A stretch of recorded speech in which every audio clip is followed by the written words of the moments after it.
Bekasi 2015. Hiduplah seorang wanita cantik dan muda yang berusia sekitar 22 tahun. Ia bekerja di sebuah perusahaan distribusi yang ada di daerah tersebut, dan ia pun ditempatkan di tempat kerja itu menjadi seorang salesman. Pekerjaan itu harus ia lakoni setiap harinya, tentu karena banyak sekali faktor yang mengharuskan ia melakukan pekerjaan itu. Salah satunya ialah ia harus memenuhi semua kebutuhan keluarga, alias menjadi tulang punggung keluarga. Tak kenal kata lelah ataupun menyerah. Ayahnya telah meninggalkan keluarganya sejak tahun 2010 lalu. Ayahnya ternyata sudah menikah lagi dengan seorang wanita.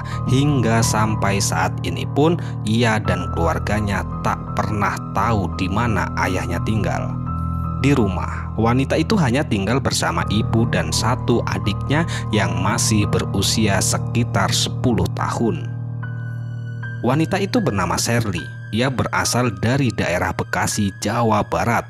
Pekerjaan sehari-hari Sherly menjadi seorang salesman di sebuah perusahaan distribusi. Karir Sherly bisa dibilang cukup bagus karena kerja kerasnya ia sering mendapatkan upah tambahan dari atasannya. Ya, upah itu dipergunakan oleh Sherly untuk membantu biaya sekolah adiknya. Pekerjaan Sherly ini tidak selalu di kotanya karena ia itu menjadi seorang salesman. Setiap 3 ataupun 2 bulan sekali ia harus bersedia di rolling dari kantor satu ke kantor lainnya. Hari demi hari pun berlalu, Sherly pun menghabiskan waktu setiap harinya dengan bekerja. Ya, yaitu bekerja penuh dengan rasa semangat dan tanggung jawab. Hingga pada suatu ketika tepat di hari Senin, ketika Sherly itu sedang berada di kantor, tiba-tiba Sherly itu dipanggil oleh atasannya untuk menghadap ke ruangan.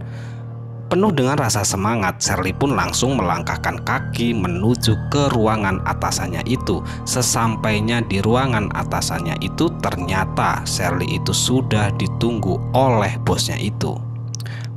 Maaf pak, ya ada apa pak memanggil saya? Ucap Sherly sambil berdiri dan menundukkan kepala itu.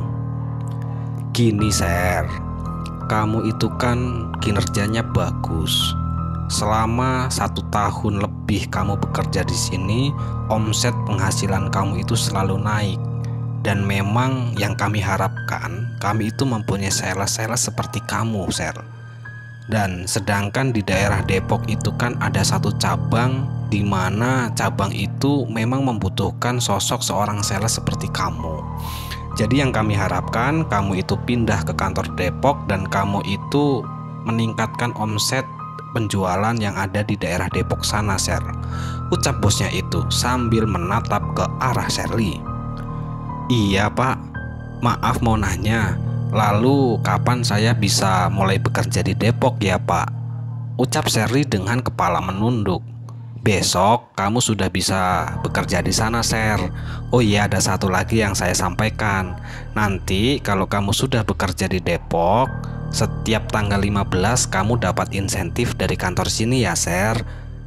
Ucap atasannya itu dengan lemah lembut. Ya, atasannya itu bernama Pak Andi. Pak Andi ini usianya sudah sekitar 35 tahun. Ia seorang atasan yang sangat tegas dan sangat disiplin. Ia menjadi seorang atasan terkenal sangat-sangat royal dan sangat bijak. Tentu banyak sekali karyawan yang sangat mengaguminya, bahkan sangat menyukai kinerjanya. Sampai-sampai ia pun dipercaya untuk mengelola kantor pusat yang ada di daerah Bekasi. Lalu Sherly pun langsung meninggalkan ruangan atasannya itu. Kemudian Sherly pun melanjutkan pekerjaannya. Hingga tak terasa waktu sudah menunjukkan pukul 4 sore, yang itu artinya jam kerja Sherly telah usai. Dan Sherly pun langsung memutuskan untuk pulang ke rumah. Dan singkat cerita, keesokan harinya Sherly pun langsung pindah ke kantor yang ada di daerah Depok dengan menggunakan motor yang ia miliki, yaitu motor Honda Beat, setiap harinya kecuali hari Sabtu dan Minggu. Sherly harus menempuh perjalanan kurang lebih 80 kilo untuk pulang dan berangkat dari rumah menuju ke kantor yang ada di daerah Depok. Waktu demi waktu pun berlalu, hari mulai berganti minggu dan minggu pun mulai berganti bulan. Tak terasa, Sherly bekerja di kantor yang ada di daerah Depok sudah hampir 2 bulan lamanya. Melihat rutinitasnya Sherly, ibunya pun tidak tega kalau melihat Sherly yang setiap hari harus berangkat pagi pulang malam. Lalu ibunya pun menasihati Sherly agar Sherly itu mencari kos ataupun tinggal kos di daerah Depok. Nak, daripada kamu capek pulang malam terus, apa nggak sebaiknya kamu cari kos saja di sana? Ucap ibunya. Tapi Bu, nanti kalau saya kos siapa yang bantu ibu di rumah? Kan kasihan ibu cuman sendiri. Sudahlah, kamu jangan pikirkan ibu, yang penting kesehatan kamu harus dijaga.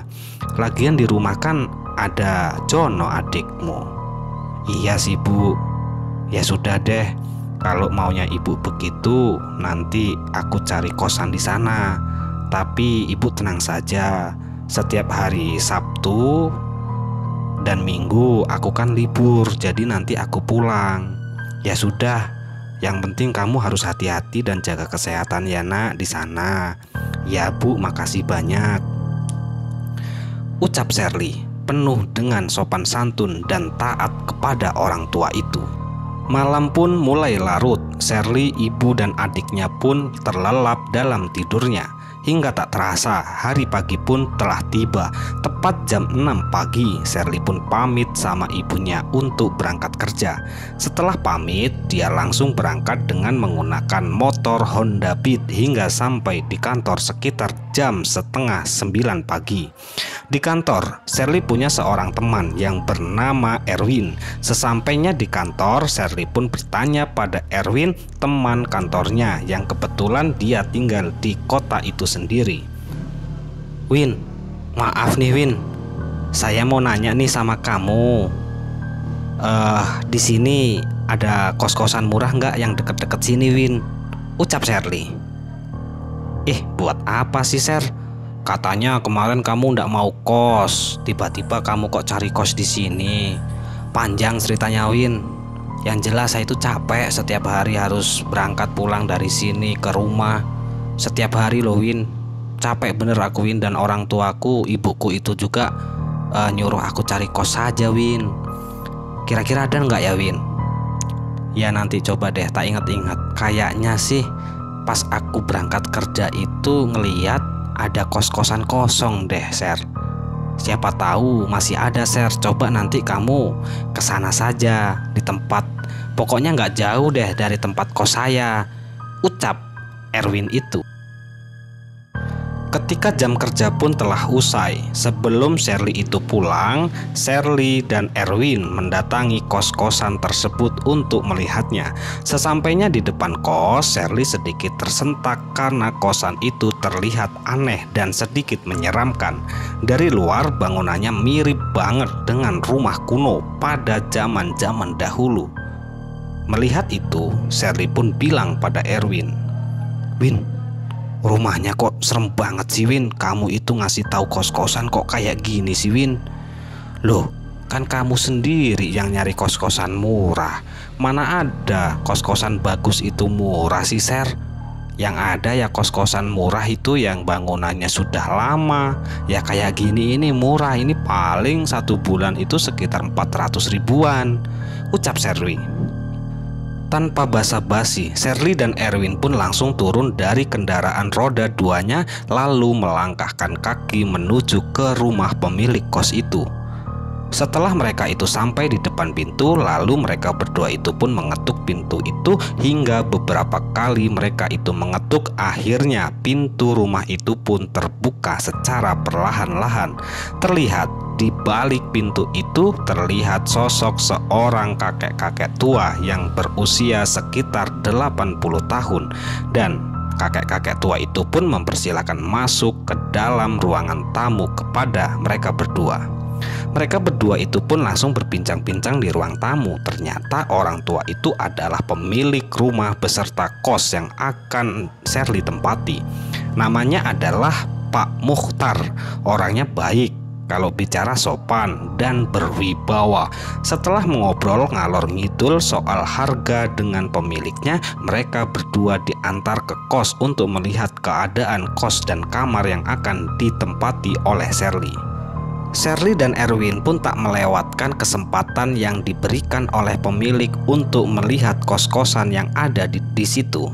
Sherly dan Erwin bolak-balik melihat kos-kosan. Ternyata kos-kosan di situ totalnya ada 6 kamar, 4 di dalam dan 2 di luar. Sedangkan kamar yang akan ditempati oleh Sherly itu adalah kamar nomor 2. Melihat keadaan kos, Sherly sedikit merasakan ada hawa yang berbeda di situ. Entah itu hanya perasaannya saja atau memang beneran ada. Setelah selesai melihat-lihat, mereka berdua pamit pulang dan akan memberi keputusan nanti malam melalui telepon. Mereka berdua pun pergi meninggalkan kos rumah itu dan mampir di warung untuk makan terlebih dahulu. Ketika berada di warung, Sherly bilang kepada Erwin, "Win, emang gak ada kos yang lain apa, Win? Itu kosnya kok serem banget sih, Win," ucap Sherly. "Ada sih, tapi cukup mahal, Sher. Katanya kamu pengen cari kos-kosan yang murah," jawab Erwin.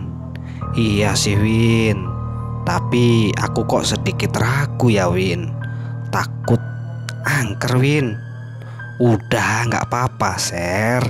Lagian kamu kan cuma 2 bulan di sini," pujuk Erwin. "Iya juga sih ya, cuma 2 bulan. Tapi gak apa-apa deh, aku coba dulu." "Ya gitu dong, Sher. Kan cuma 2 bulan. Kecuali kamu mau lama 1 ataupun 2 tahun, ataupun kamu sudah punya suami dan anak, iya, kamu cari lain saja, dicoba dulu saja," pujuk lagi Erwin.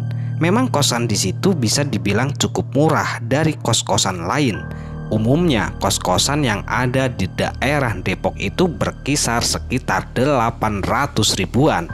Namun kos-kosan yang akan ditempati oleh Sherly itu hanya dibanderol dengan harga 400 ribu saja 1 bulan. Cukup murah. Disitulah Sherly langsung setuju untuk tinggal di kosan itu karena mengingat harganya separuh sendiri, dimana nantinya yang separuh alias 400 ribu itu bisa dipergunakan Sherly membantu biaya sekolah adiknya di rumah. Setelah mereka berdua selesai makan, mereka berdua itu pun langsung berpisah dan pulang ke rumahnya masing-masing. Sesampainya di rumah, Sherly langsung menghubungi bapak kos dan memberinya keputusan bahwa ia akan tinggal di sana selama 2 bulan lamanya. Dan singkat cerita, tibalah esok harinya. Dan Sherly pun langsung berangkat ke kantor lebih pagi karena ia akan mampir ke kos dulu untuk membayar uang kos dan menata kamar kosnya. Dan Sherly itu pun juga sudah membawa beberapa pakaian karena ia berencana untuk langsung menempatinya di malam hari ini. Sebelum berangkat, Sherly pun pamit sama ibunya dan berpesan sama Jono, adiknya, agar tidak nakal dan mau bantuin ibu di rumah. Setelah menempuh perjalanan kurang lebih hampir 2 jam perjalanan, sampailah Sherly di kosan itu. Sesampainya di sana, Sherly langsung menemui bapak kos dan beliau memberikan kunci kamarnya kepada Sherly. Tanpa basa-basi, Sherly pun langsung menuju ke kamar yang nomor 2 dan pagi itu suasana kosan lumayan rame karena tetangga kamarnya pada bersiap-siap akan memulai aktivitasnya masing-masing. Sambil berjalan menuju ke kamar, Sherly pun menyapa beberapa orang penghuni kos lainnya hingga sampailah Sherly di depan kamarnya. Sherly membuka pintu kamar itu. Setelah dibuka, ternyata kamarnya terlihat rapi tapi sedikit berdebu. Ya maklum, karena mungkin kamar ini lama tidak ditempati. Awalnya, Sherly ini ingin membersihkan debu-debu yang menempel di meja dan lemari itu, tapi karena waktunya sudah mepet, Sherly pun hanya menaruh barang-barangnya di atas kasur saja. Kemudian, dia pun bergegas berangkat ke kantor. Sesampainya di kantor, Sherly menemui Erwin dan meminta tolong untuk membantunya membereskan kamar kos setelah pulang dari kantor. Nanti dan Erwin pun mau membantu Sherly. Sepulang dari kantor, mereka berdua pun langsung menuju ke kosan dan membersihkan kamar yang masih berdebu itu. Ketika sedang bersih-bersih, sekilas Sherly itu melihat dan mendengarkan ada suara langkah kaki orang yang sedang berjalan di luar jendela. Spontan, Sherly langsung menengok keluar jendela, tapi tidak ada siapapun yang dilihat. Dan anehnya, di luar jendela itu bukanlah jalan, melainkan kebun yang mungkin kepunyaan bapak kos. Akhirnya Sherly pun mengabaikannya. Ia mengira mungkin itu bapak kos yang memang lagi di kebun. Lalu mereka lanjut bersih-bersih kamar. Setelah bersih-bersih kamar, Erwin pun pamit pulang dan Sherly pun mulai tinggal di kos itu. Dan akhirnya malam itu pun tiba. Ketika sedang tiduran santai di kamar, tiba-tiba Sherly merasakan ada hawa negatif di rumah ini. Dengan spontan, Sherly pun melihat ke berbagai penjuru kamarnya. Ketika Sherly sedang fokus memperhatikan kamarnya, tiba-tiba ada yang mengetuk pintu jendelanya dari luar. Spontan, Sherly pun kaget karena setahu Sherly di luar jendela itu tidak ada jalan melainkan kebun, dan dari situlah Sherly mulai merasa ada yang tidak beres dengan kamar yang ia tempati ini. Sherly pun merasa ada yang tidak suka kalau Sherly menempati kamar ini. Tapi ya sudahlah, yang penting Sherly tidak ada niat mengganggunya. Hari demi hari pun berlalu. 1 minggu lamanya ternyata Sherly sudah tinggal di kosan itu. Tidak ada apa-apa. Tapi setelah 1 minggu kemudian, tepatnya di hari Kamis malam Jumat, sepulang dari kantor, Sherly pun berencana akan mandi. Letak kamar mandinya itu ada di ujung belakang dan itu hanya ada satu. Jadi kalau mau mandi mereka harus bergantian dengan penghuni kos lainnya. Malam itu sekitar jam 7 malam, ketika Sherly sedang berjalan menuju ke kamar mandi itu, dia itu melewati satu kamar yang ada di sebelah kamarnya, yaitu kamar nomor 4. Nah, ketika sedang berjalan di depan kamar nomor 4 itu, tiba-tiba Sherly itu mendengar ada suara wanita yang sedang bernyanyi sangat merdu. Mendengar itu, spontan Sherly pun berhenti sejenak dan mendengarkan suara nyanyian itu lebih jelas lagi. Setelah didengarkan lebih jelas, ternyata suara nyanyian itu bersumber dari kamar nomor 4. Tidak ada perasaan aneh ataupun takut waktu itu, karena Sherly menganggap itu adalah suara penghuni kamar nomor 4. Dan dia pun melanjutkan berjalan menuju ke kamar mandi. Malam pun semakin larut, dan ketika Sherly sedang sibuk menyelesaikan pekerjaan yang tadi belum diselesaikan di kantor, tiba-tiba samar-samar ia mendengar suara nyanyian merdu dari seorang wanita yang tadi sempat ia dengarkan di kamar nomor 4. Sherly pun mengabaikannya karena ia menganggap itu adalah suara tetangga kamarnya yang sedang menyanyi. Singkat cerita, sudah 1 bulan lamanya Sherly itu tinggal di kosan itu. Dan selama 1 bulan itu pun setiap malam Jumat dia itu selalu mendengar suara nyanyian seorang wanita dari kamar nomor 4 tersebut. Hingga akhirnya muncullah rasa penasaran di dalam dirinya Sherly. Sherly pun mencoba mencari tahu tentang kamar nomor 4. Setelah pulang kerja, Sherly pun mendatangi kamar tetangga sebelah yang menghuni kamar nomor 3. Tepatnya itu di samping persis kamar kos nomor Sherly, yaitu nomor 2. Dia adalah Sarah. Mbak Sarah. Maaf Mbak, boleh saya bertanya sesuatu kepada Mbak? Tanya Sherly kepada Sarah. Boleh Mbak. Mau tanya apa memang? Ini loh Mbak, mau tanya kamar nomor 4 itu dihuni siapa sih Mbak? Oh, yang nomor 4 toh Mbak. Setahu saya sih kamar 4 itu kosong Mbak. Mendengar itu, Sherly pun sedikit tersentak. Lalu ia lanjut bertanya kepada Sarah. "Sengaja dikosongin apa belum ada penghuninya, Mbak?" "Waduh, kalau itu saya kurang tahu ya Mbak Sherly.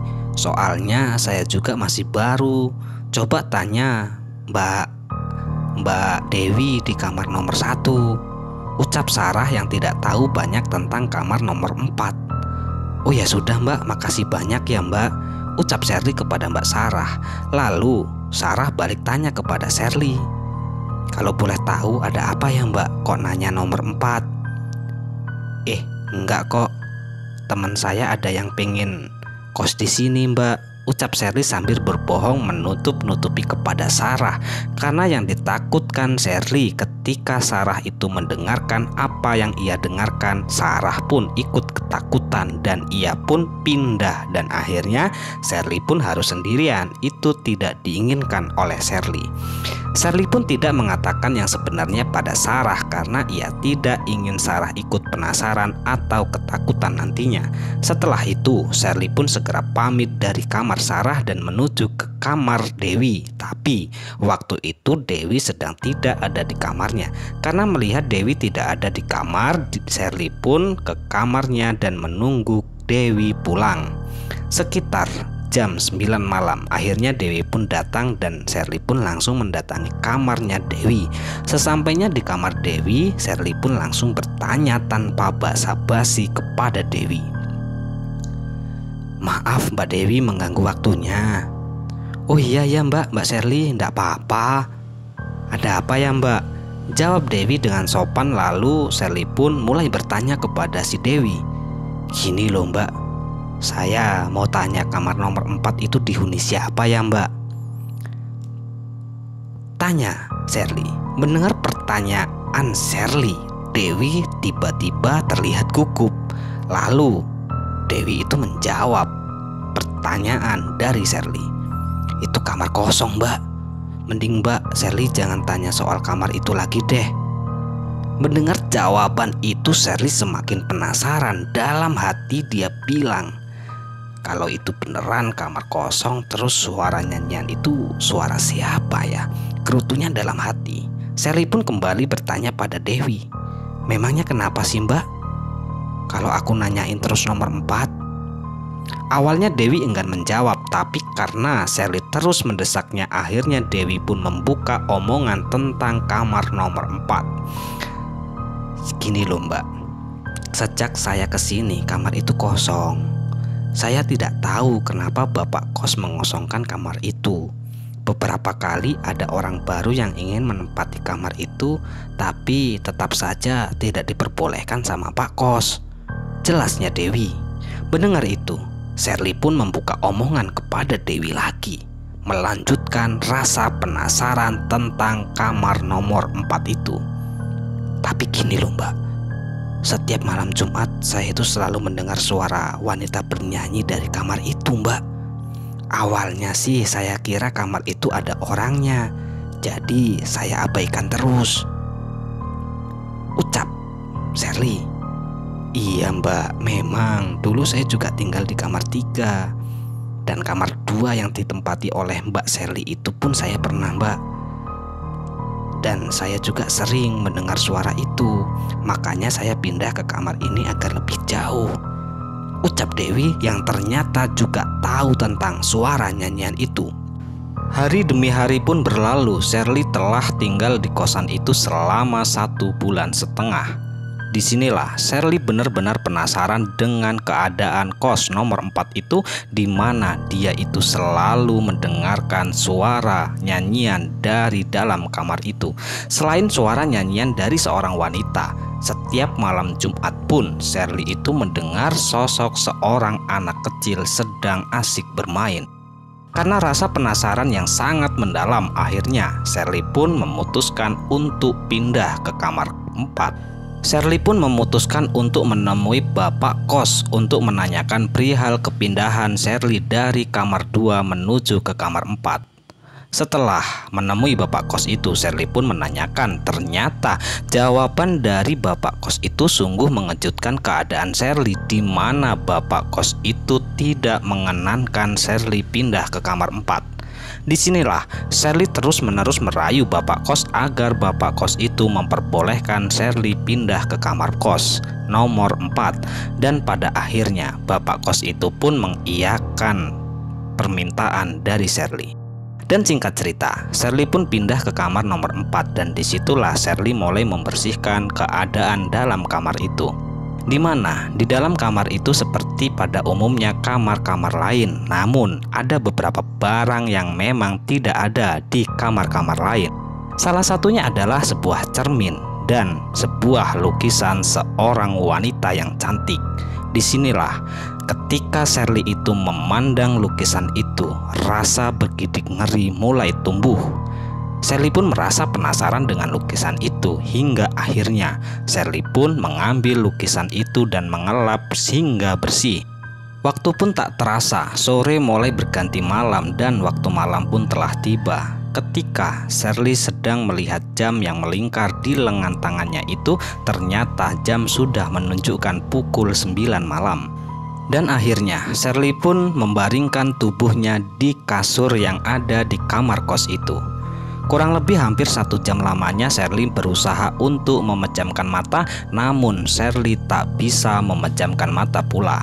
Disinilah Sherly merasa ada hawa-hawa yang sedikit lumayan agak berbeda dengan kamar-kamar yang lain, di mana di kamar nomor 4 ini terasa hawa sangat panas sekali. Karena hawa di kamar nomor 4 itu terasa sangat panas, akhirnya Sherly pun memutuskan untuk ke kamar mandi untuk membasuh muka dan bersih-bersih. Setelah bersih-bersih, Sherly pun kembali ke kamar tidur, dan akhirnya waktu itu pun di waktu malam hari Sherly pun bisa tertidur dengan lelap. Hari demi hari dilalui, kurang lebih hampir 3 hari lamanya. Tidak ada apa-apa, kejadian-kejadian pun tidak pernah dialami oleh Sherly, dan tidak terdengar pula suara nyanyian dan suara seorang anak kecil bermain. Hingga akhirnya tibalah di waktu malam Jumat. Ternyata di waktu malam Jumat itu, ketika Sherly sedang tidur, Sherly dibangunkan oleh suara nyanyian seorang wanita yang sedang menyinden bagaikan sinden yang sedang berpenampilan di sebuah panggung. Tidak lama setelah suara nyanyian itu terdengar, Sherly pun mendengar suara anak kecil lari ke sana dan ke sini sambil ketawa lirih. Waktu demi waktu pun berlalu. Di waktu malam hari itu, Sherly pun ketika setelah mendengarkan suara nyanyian itu, Sherly itu mengabaikan. Ya tentu, karena sudah lama ia itu tinggal di situ, setiap malam Jumat pasti terdengar suara nyanyian. Akhirnya Sherly pun meninggalkan tidur lagi, alias dia itu tidak menghiraukan suara itu. Hingga saatnya pagi pun tiba. Setelah pagi hari, sebelum Sherly itu berangkat ke kerja, Sherly itu memutuskan untuk ke warung untuk membeli sabun dan lain sebagainya. Sesampainya di warung yang ada di sebuah pojokan kos-kosan yang ia tinggali itu, Sherly itu pun ditanya oleh pemilik warung itu, "Mbak, sampean tuh tinggal di mana? Kok sering lihat tapi nggak tahu tinggalnya di mana ya Mbak?" Ucap pemilik warung itu kepada Sherly. "Hehe, iya Mbak. Saya tinggal di kos-kosan Pak Mukhtar," ucap Sherly.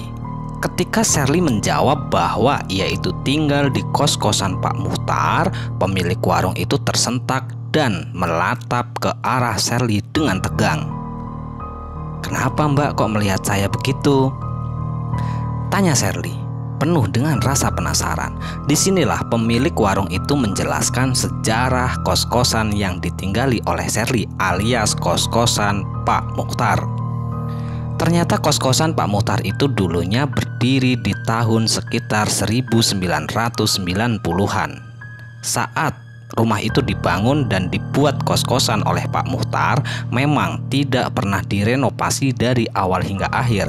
Pak Mukhtar itu ternyata mempunyai 1 orang istri yang bernama Bu Maisaroh dan mempunyai 2 orang anak. di mana anak yang pertama bernama Andika. Ia itu menjadi seorang polisi dan tugas di daerah Kalimantan. Sedangkan anak yang kedua Pak Muhtar itu ternyata telah meninggal dunia.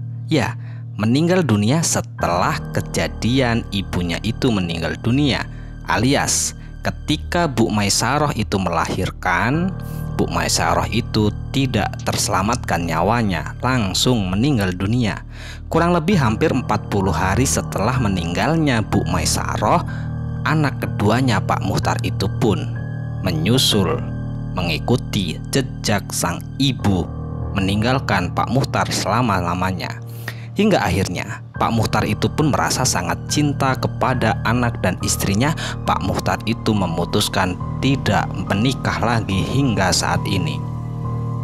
Dan disitulah karena rasa cinta yang amat mendalam yang dirasakan oleh Pak Muhtar, dan untuk mengenang sang istri, Pak Muhtar itu melukis sebuah lukisan seorang wanita yang menggambarkan istrinya sendiri untuk melepaskan rasa rindu. Setelah Sherly mendengarkan penjelasan dari sang pemilik warung itu tentang sejarah berdirinya rumah dan kos-kosan Pak Muhtar itu, perasaan Sherly pun sedikit agak lega, di mana selama ia tinggal di kos-kosan Pak Muhtar itu, apalagi di saat ini setelah Sherly itu tinggal di kos nomor 4, ternyata di dalam kos itu ada sebuah lukisan keramat yang dibuat oleh Pak Muhtar sendiri.